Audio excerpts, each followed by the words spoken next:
Almanya, İsviçre, Hollanda ve diğer Avrupa ülkelerindeki Uygur toplulukları Nevruz arifesinde çeşitli etkinlikler düzenledi. 19 Mart'ta Almanya'nın Karlsruhe kentinde Din Özgürlüğü Günü münasebetiyle geniş çaplı bir fuar yapıldı. Etkinlik Dünya Uygur Kurultayı, nesli tükenmekte olan milletleri koruma örgütü ve insan hakları örgütleri tarafından Karlsruhe şehrinde ortaklaşa düzenlendi. İsviçre'deki Uygurlar da Nevruz münasebetiyle bir araya gelerek Nevruz'u kutladı ve fırsatı değerlendirerek İsviçre Uygur Derneği liderlik seçimini gerçekleştirdi. 19 Mart'ta Almanya'nın Münih kentinde yeni bir sanat etkinliği düzenlendi. O gün Hollanda'daki Uygurlar da Avrupa Doğu Türkistan Eğitim Derneği tarafından düzenlenen "Varlığımız Tehdit Altında" konulu miting yaptı.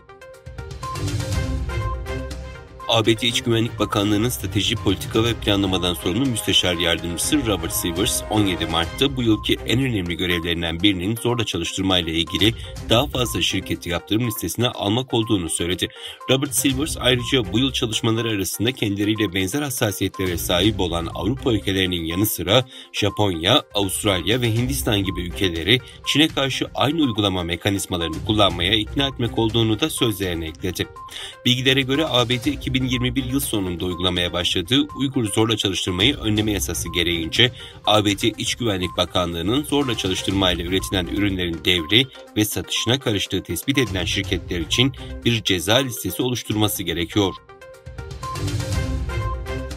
Uygur Türklerinin tarih boyunca kültür medeniyetini yansıtan mimari yapılarıyla boy gösteren kadim Kaşgar şehrinin en işlek caddelerinden biri olan meşhur Han Pazarı mahallesinin Çin Komünist rejimi tarafından yıkıldığı ortaya çıktı. Ortaya çıkan yeni görüntüler meşhur Haydgah Camii'nin yanı başındaki tarihi yapıların mahalle yapısının restorasyon bahanesiyle iş makineleriyle yıkılarak dümdüz edildiği, Çin kültür medeniyetini yansıtan yapılar halinde yeniden inşa edilmekte olduğunu ortaya çıkarıyor. Özgür Asya Radyosu'nun haberine göre Çin Komünist Parti rejimi en son Doğu Türkistan'ı Çinleştirme politikası kapsamında Kaşgar'ın en meşhur yerlerinden biri olan Haydgah Camii yanı başındaki ve halk arasında Kumaş Pazarı Mahallesi Han Pazarı olarak bilinen yerleşim bölgesini sözde eski yerleşim yerlerini yenilemek ve güzelleştirmek yalanıyla yok ettiği doğrulanıyor.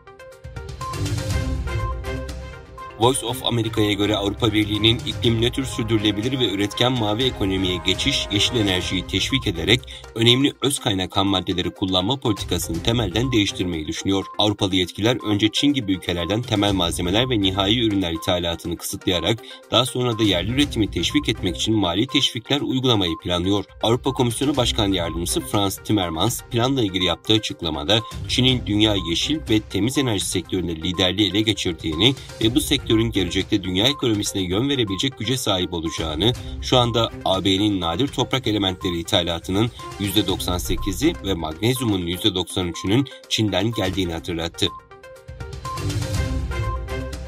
Japonya Başbakanı Kishida Fumio'nun Ukrayna'yı ziyaret ederek devlet başkanı Volodymyr Zelenski ile görüşeceği bildirildi. Kishida Mayıs'ta Hiroşima'da ev sahipliği yapacağı G7 Liderler Zirvesi öncesi ülkesinin Ukrayna'ya yönelik kararlı desteğini vurgulayacak. Başbakan Kishida yarın da Polonya'yı ziyaret edecek.